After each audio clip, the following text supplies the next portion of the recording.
Welcome back to the program. Thank you for joining me.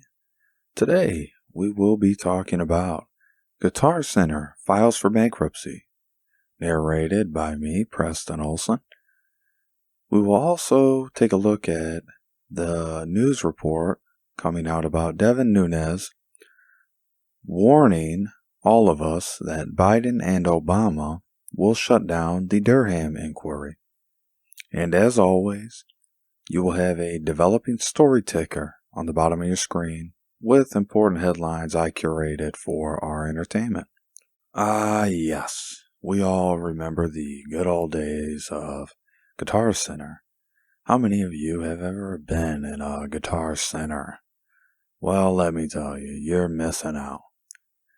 The retail chain, the largest seller of musical equipment, on Saturday said it was filing for Chapter 11 bankruptcy protection. The good news, however, is that they plan to keep their 300 locations open for business during this time, which is a major relief to the workers before the holidays. But I do fear, and I hate to be the bearer of bad news, that these people will be upset after the holidays and the season begins, the business climate begins to slow down, especially for Guitar Center. The report goes on to say that this is an important and positive step in our process to significantly reduce our debt and enhance our ability to reinvest in our business to support long-term growth, Chief Executive Ron Japanga said in a statement, which is a good sign, and he's saying what he has to here to be optimistic. Guitar Center says it plans to reduce its debt by $800 million. They have received $165 million in new equity investments.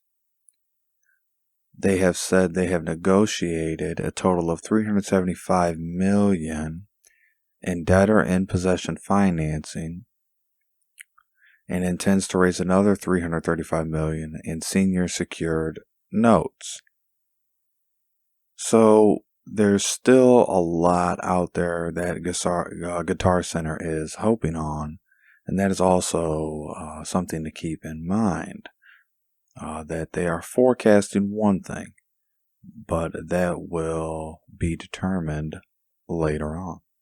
Moving to the Rolling Stone article, Guitar Center really doubles down here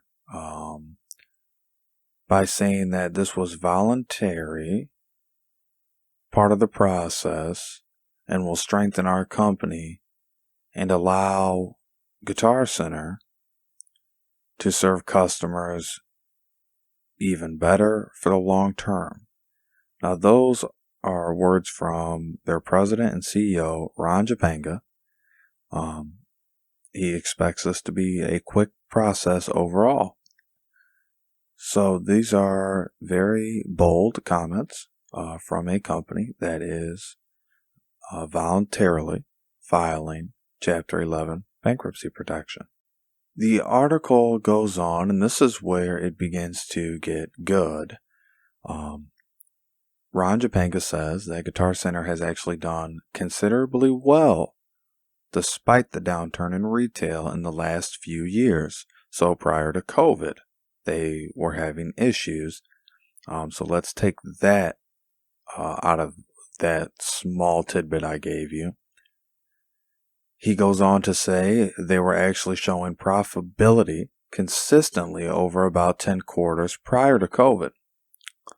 So even though the downturn was happening in the retail industry because of strong e-commerce infrastructure, Guitar Center was able to hang on, and unfortunately they had too much debt and had fallen into the trap of allowing credit to be their only lifeline. And that's exactly what we're looking at when we look at Guitar Center. We're looking at they allowed the private investment and the credit to become their main lifelines instead of cash reserves, as they used to do it back in the day, so to speak. In 2007, private investment firm Bain Capital bought Guitar Center. So they leveraged the buyout. You can read here that that means it acquired equity interest by putting debt on as a form of payment. So that's what we're looking at here. This is a classic reason for bankruptcy in general, Pasternak says. Bain loaded up the company with debt, and that continued with RE's management, acquiring them in 2014. Now RE's has the company, along Brigade Capital Management and Carlyle, but no private equity firm wants too much debt on its hands, as Guitar Center has, and now you begin to see why they're in the situation they're in. We now have breaking news reports that are beginning to emerge that Devin Nunes believes that the Biden administration, along with President Obama, will be shutting down the U.S. Attorney John Durham's inquiry into the Russia investigation.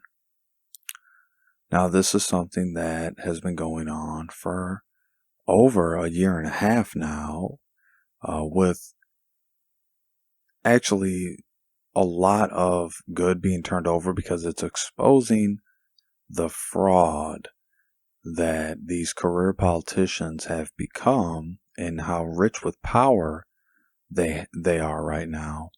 And that's beginning to play out. The congressman noted that Obama moved about a mile away from the White House after his 8 years as president. So let's stop right there.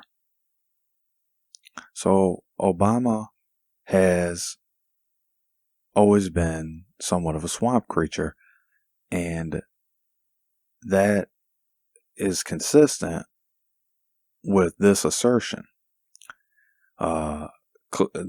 Devin Nunes is asserting that Obama set up shop and spent time propping up Senator Kamala Harris, which that part is true. Obama was supporting Senator Kamala Harris, but when she, quote unquote, bombed out, they shifted to backing Biden, and Obama had no choice in the matter at that point, because for him to have any say, he needs someone in power to work through the channels with.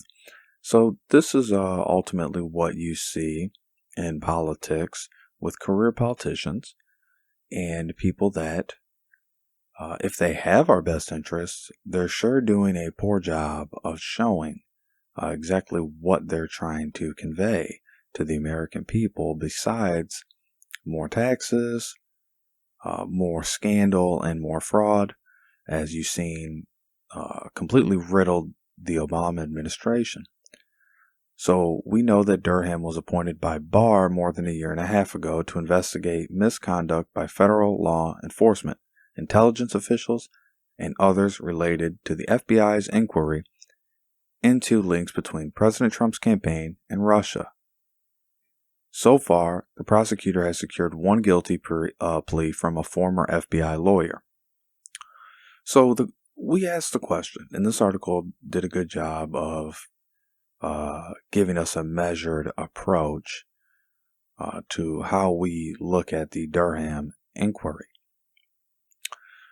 It has not turned up what many of us wanted, but it is still in the process, and at any day we could be looking at something major.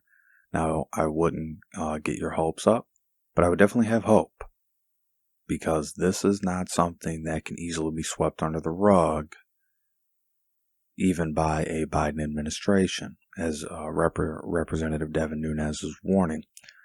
He is known to not be a fan of Biden, not be a fan of the Democrat Party, not be a fan of